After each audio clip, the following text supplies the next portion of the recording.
Well, I can't let it go. I can't stop thinking about it. The search for the implied black little squares, implying structures from the early 1900s on the other side of this river. We still have yet to have found what we believe are the loggers' camps. And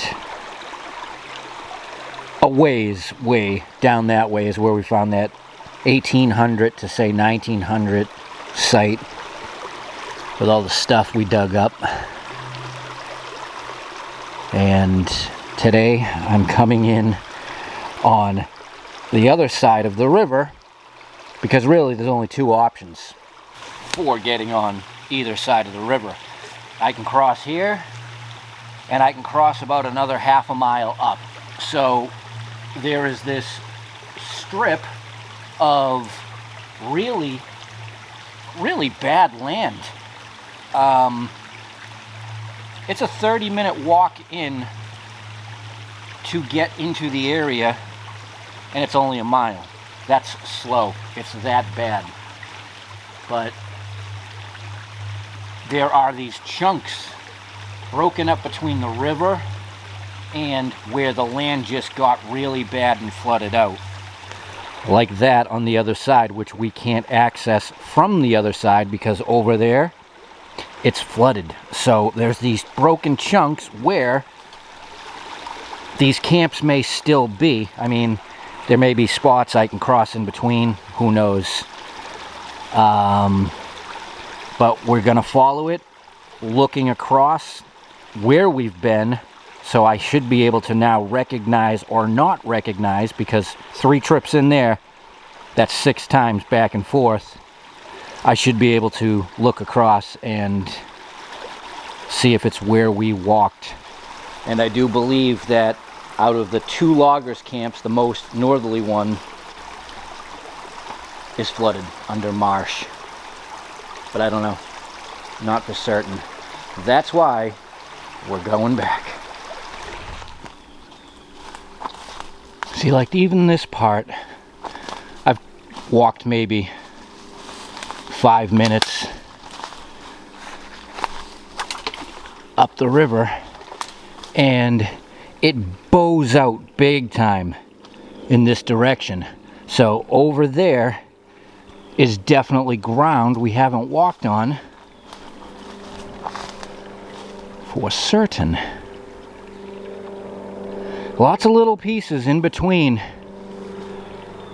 where, you know, sites could be hiding.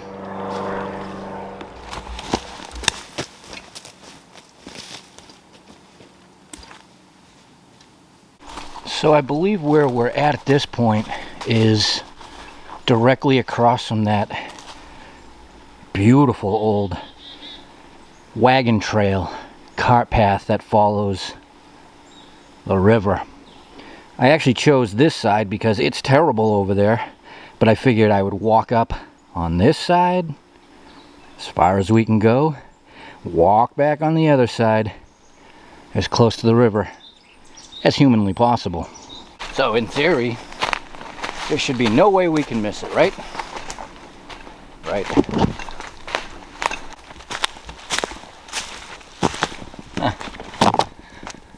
I think this is a fresh drop since Dame and I were out here a couple weeks ago. And so this strip right here is a prime example of, so if this has been logged 2 or 3 times, you can tell it floods out. And it's definitely a couple 100 feet up from the river. So, you know, if we're looking for something in here, it's obviously not going to be a structure. It's going to be, you know, cans, nail iron, things in the ground. But walking and swinging in this would not be fun. But again, it's supposed to be on the other side of the river. Alright, I think I have about 10 more minutes to the crossing point, so I'm gonna just get there. Okay, so the river's behind me. We are on the side where we're supposed to be. But this is the part I mentioned a couple weeks back. So that out there, as you can see, is wet marshy land. The wagon wheel site is on the other side. This was not in the 47 aerial shot.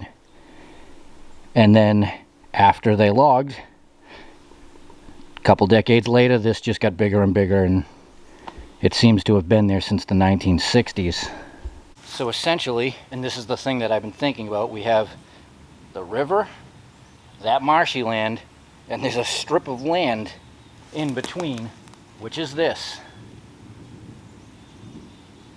I'm assuming the brook that we're looking for that feeds into this river is what has flooded this out, but should be a connection point over there. Either way, I just have to completely walk around this thing because this is realistically the only chunk of land where we haven't looked, even in on the edges. You never know, you know, there could be cans and stuff in the ground. I just have to decide which way I want to go, that way or that way. And because it's a loggers, you know, it's written as workers camps, so loggers camps before motorized vehicles or automobiles, there's not going to be much for marks in the ground unless they were from carts, wagons, dragging logs with oxen. Alright, one way or the other.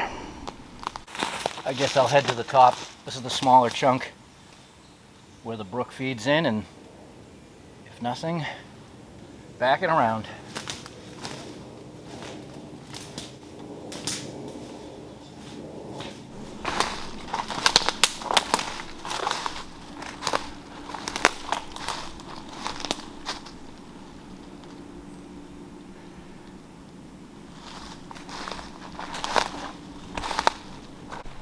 Well, it ain't in here.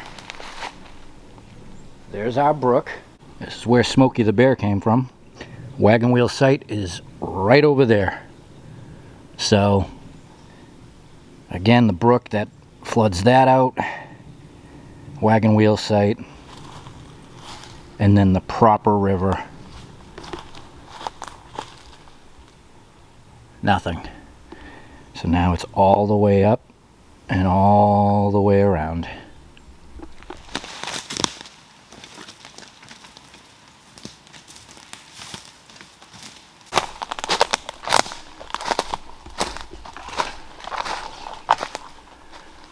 And this is what kept me out of here the first couple trips, and why Dame and I didn't completely come down. It's just, you know, it's not good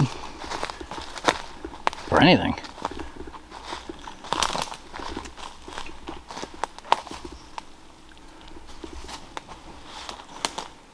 Oh, wait a minute. Okay, I'm seeing something different. So there's one of our rock walls. That is the massive square that has the bridge in it. But I'm seeing something different. Maybe it's just part of the rock wall, but something looks really different up there.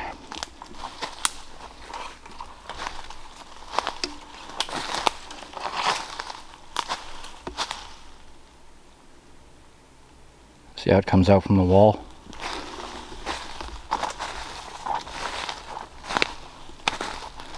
So,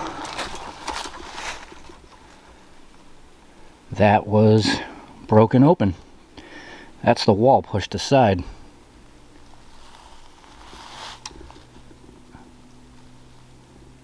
Well, that's something. Alright, well, since we're going to be walking this bank,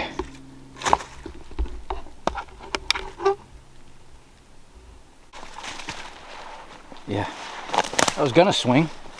No sense in that. This is just absolutely terrible land. Rocky and pitted, although it may not have been 100 years ago. But I am almost at the top third of our flooded out section. Nothing. Well, that's it. I'm in the corner. Brook to the right, river over there, and it's supposed to be somewhere in this corner. It had to have been in that flooded out section that was cut, flat, left wide open, and gone. I can now say I have walked every foot of this river from 1.5 miles that way all the way to the end that way. And visibly, I believe you would be able to see where it was, and you would definitely pick up stuff, because they would have left a lot of trash behind. Or the map is just wrong.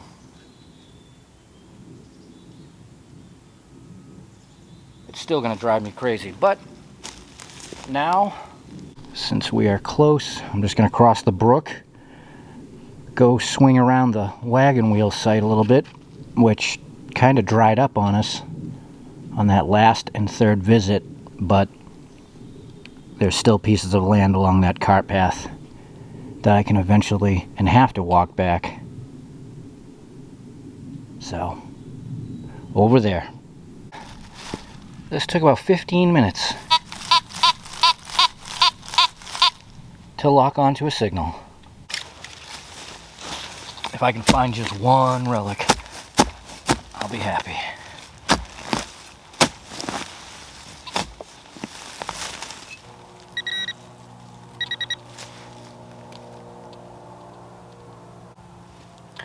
Lead.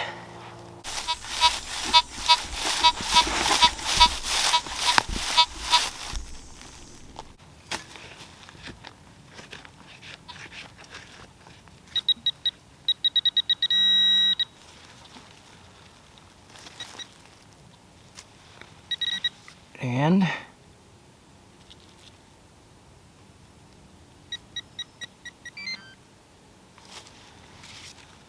think we have, well, maybe not. I was going to say a button, but it looks more like it, I don't know. It could have been a shank. But I'm thinking not. Well, at least I'm hearing signals, you know, a little bit further back. We did walk the brook a bit, but mostly worked up by the iron bed.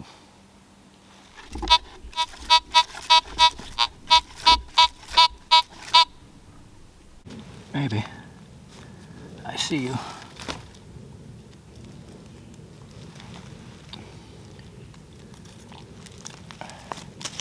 Save Mr. Lizard. Oof.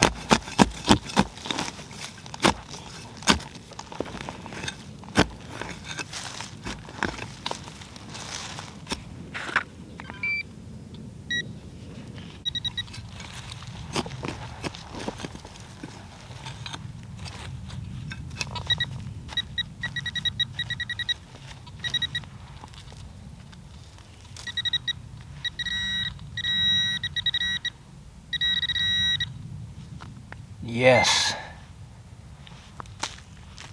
Mission accomplished. Nice old button. Beautiful. That was kind of a scratchy signal too. And 6 inches deep. And that puts it right in the realm of our early 1800s artifacts. Good. Well, I'm going to keep moving on. I actually did not plan or expect to be back at this site anytime soon, but I just couldn't let that section of land rest without checking it. Like I said, these things drive me crazy, and until I've covered every piece of ground, I'm going to keep going back. But we have a lot of this old wagon road to follow back to complete the loop anyways, and I just want to swing and walk and check the sides as we go.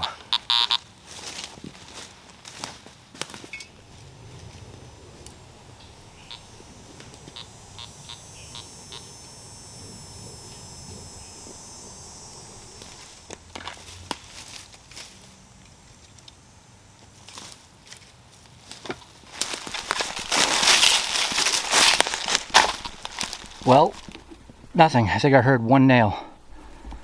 This is the interesting spot. As you can see, the embankment. We've been following the river.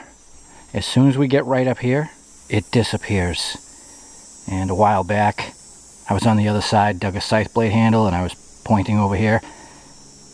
It's just an interesting area. I've been wanting to swing over that anyways.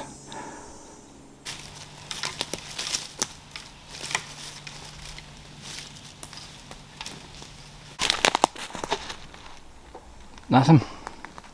And it's weird. Like I said, you come out alongside the hill there and it just disappears and turns into this.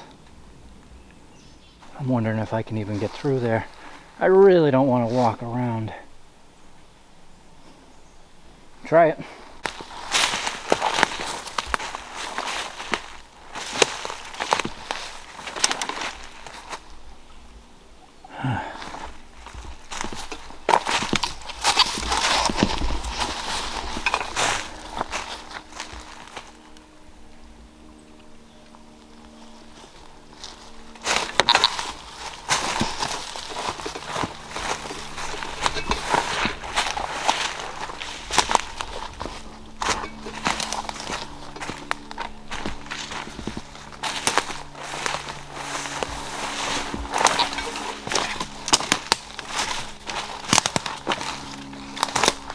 And the goal is to hopefully pop out where or in the direction I need to be going in.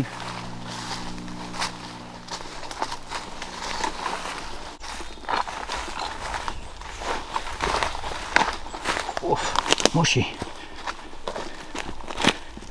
Oh, real mushy. Alright, we made it. That cut a big chunk of going around, so bad, but conceivable that if the road had continued through to over this side, there's erosion, but not like it's been like that for a million years. Look at all the trees. I say that with the trees because, meaning it's not always been flooded. That'll probably end up dying off at some point. All right, well, I have to go that way. We will eventually end up at the Old Faithful farm site and Cellar hole. So maybe I'll just swing along as I go. Well, here's a nice signal. This is actually in the cart path that leads up to the cellar hole.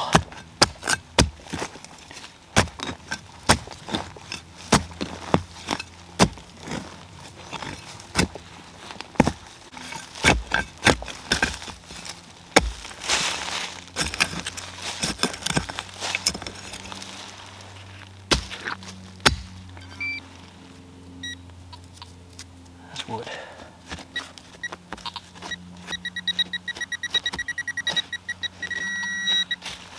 Kinda deep.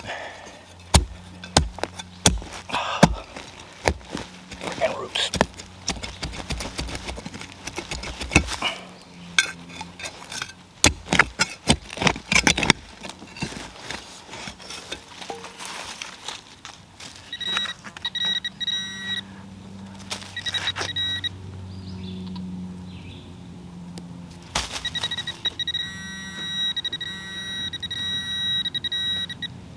Whoa. I don't know yet, but there's definitely something in there.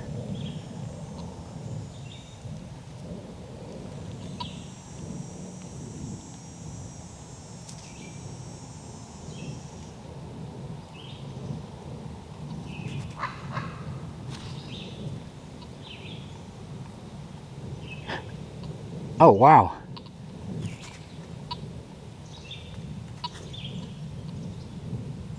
I think that's Canadian.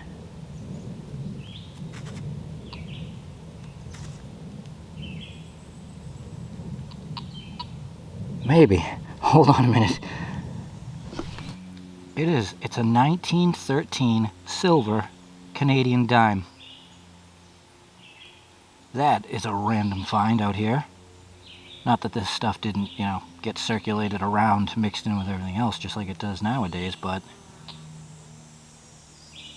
Wow. See? Walking along and swinging. We find silver. Well, that's it. I walked the entire thing, swung it. One pull tab, one silver coin. We'll take it. Good day. Covered some ground, hiked about 5 miles. Did not solve the history mystery, but got one more relic out of the wagon wheel site and a coin to boot on the way back. Yeah, that's what doing this is all about. All of those things. Thanks for watching, and I will see you next time.